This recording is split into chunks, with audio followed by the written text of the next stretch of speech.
200 years of modern science, we have to admit that our performance is not great. The machines we build continue to suffer from mechanical failures. The houses we build do not survive severe earthquakes.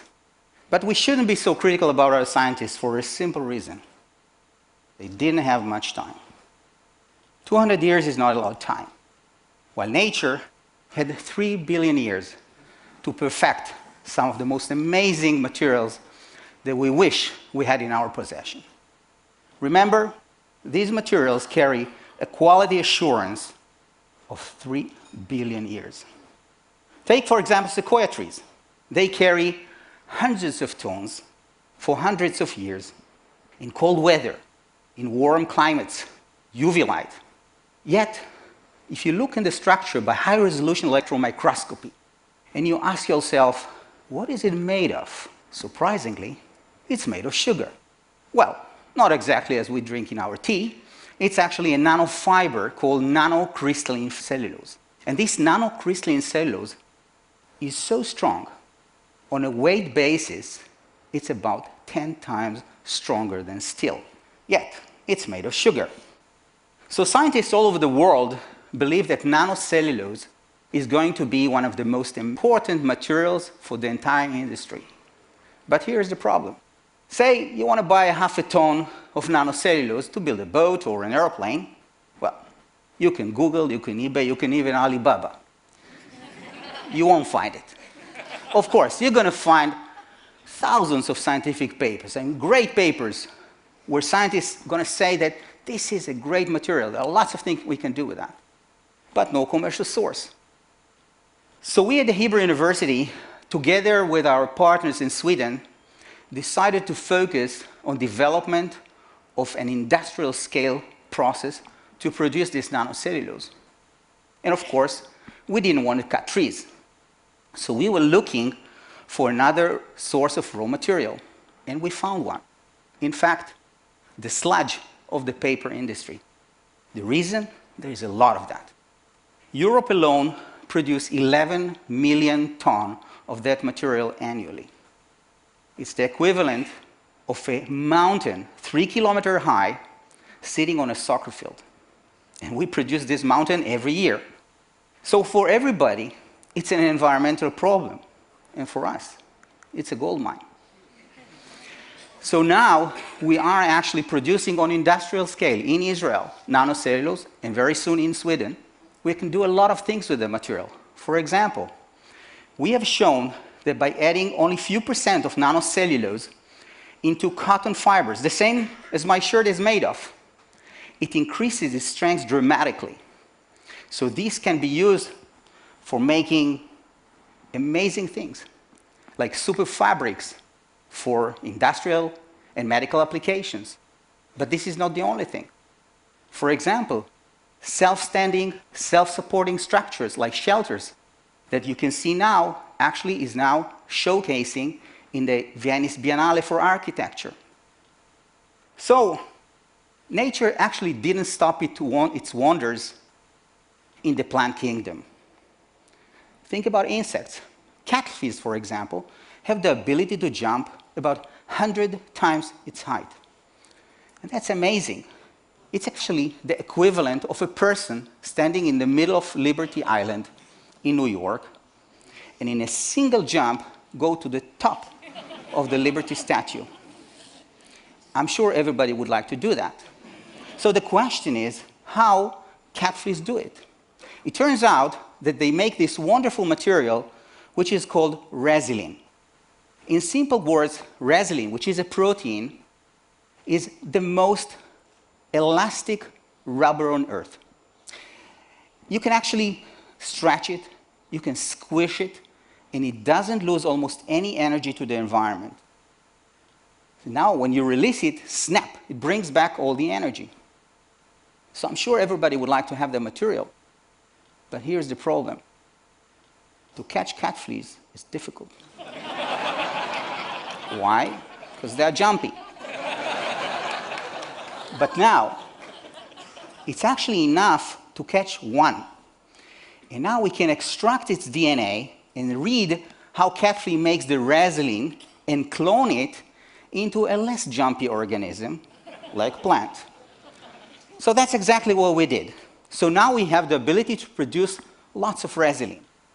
Well, my team decided to do something really cool at university.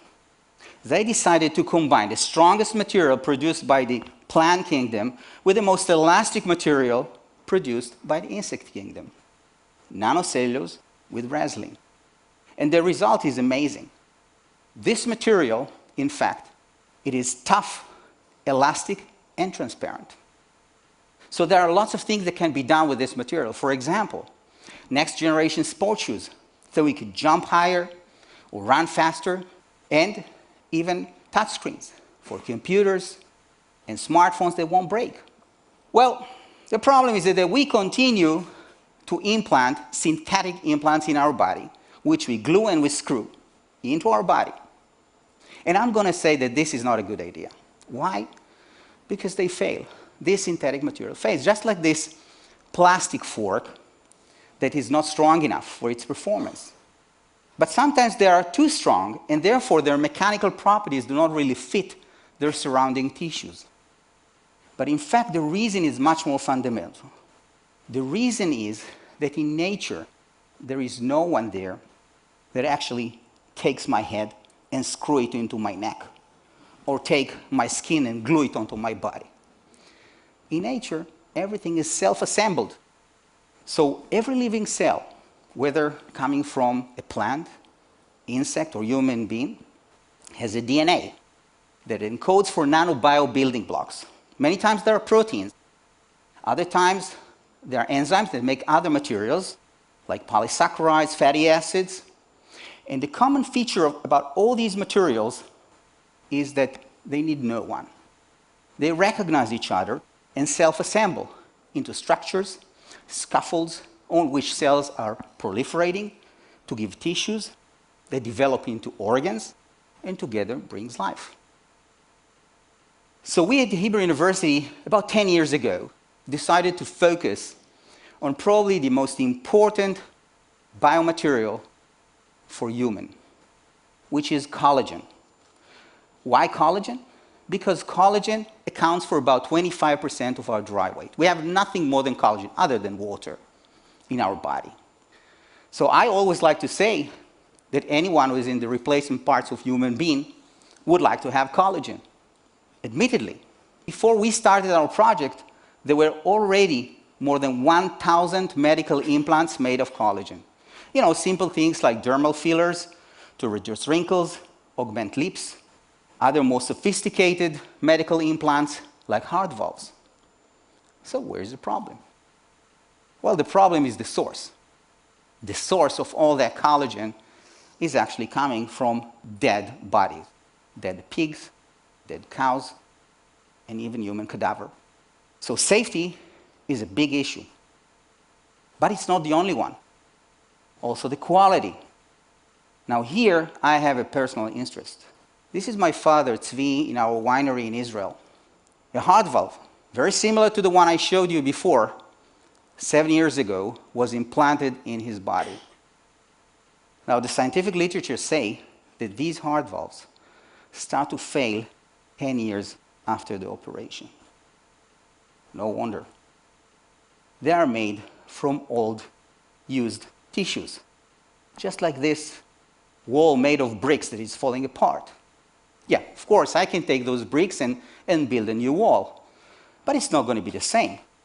So the US Food and Drug Administration made a notice already in 2007 asking the companies to start and look for better alternatives. So that's exactly what we did. We decided to clone all the 5 human genes responsible for making type 1 collagen in human into a transgenic tobacco plant. So now the plant has the ability to make human collagen, brand new, untouched. So this is amazing. Actually, it's happening now. Today in Israel, we grow 25,000 square meters of greenhouses all over the country. The farmers receive small plantlets of tobacco. Looks exactly like regular tobacco, except that they have 5 human genes that are responsible for making type 1 collagen. We grow them for about 50 to 70 days. We harvest the leaves, and then the leaves are transported by cooling trucks to the factory. And there, the process of extracting the collagen starts. Now, if you ever made a pesto, essentially the same thing. You crush the leaves, you get the juice that contains the collagen, concentrate the protein, we transfer the protein to clean rooms for the final purification, and the end result is a collagen identical to what we have in our body. Untouched, brand new, and from which we make different medical implants. Bone void fillers, for example, for severe bone fractures, spinal fusion, and more recently even, we've been able to launch into the market, here in Europe, a flowable gel that is used for diabetic foot ulcer, that is now approved for use in the clinic. So this is not science fiction. This is happening now. We are using plants to make medical implants, replacement parts for human beings. In fact, more recently, we've been able to make collagen fibers, which are 6 times stronger than Achilles tendon. And that's amazing. Now, together with our partners from Ireland, we thought about the next thing, adding resin to those fibers. So by doing that, we've been able to make a super fiber, which is about 380% tougher and 300% more elastic. So oddly enough, in the future, when a patient will be transplanted with artificial tendon or ligament made from these fibers, will have better performance after the surgery than he had before the injury. So what's for the future? In the future, we believe that we'll be able to make many nanobio building blocks that nature provided for us. You know, collagen, nanocellulose, resin, and many more. And that will enable us to make better machines. They'll perform better, and even heart. Now, this heart is not going to be the same as we can get from a donor. It will be better. It actually will perform better and will last longer. My friend Sion Suleiman once told me a smart sentence. He said, if you want a new idea, you should open an old book.